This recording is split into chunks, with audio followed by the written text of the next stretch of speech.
بسم اللہ الرحمن الرحیم۔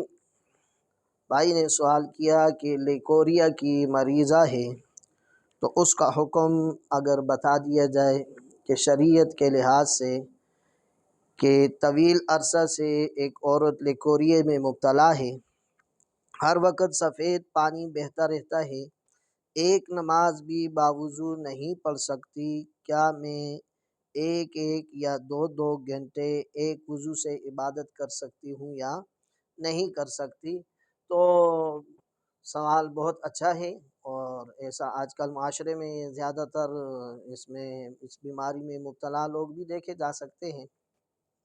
تو یہ بات ذہن میں رکھے کہ شرعی نقطہ نظر سے معذور شخص جو ہے اس کے احکامات الگ ہیں، اور صحیح تندرست صحت مند آدمی جو ہے اس کے احکامات الگ ہیں۔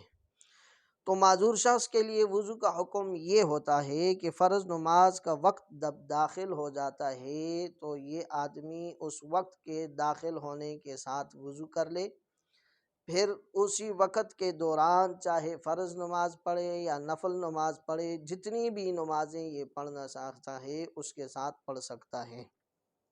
جو ہی اگلا نیا وقت داخل ہوگا، اگلی نماز کا وقت داخل ہوگا، تو یہ پچھلا وضو آٹومیٹک اس کا ٹوٹ جائے گا۔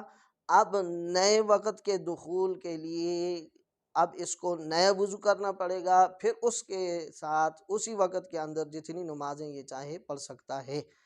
یعنی کہ اس کا وضو کر لینا ایک وقت کے لیے ہوگا، اور ایک وقت کے اندر جتنی عبادات یہ کرنا چاہے، نفل ہو، فرائض ہو، واجبات ہو، سنن ہو، یہ اس وضو کے ساتھ پڑھ سکتی ہیں۔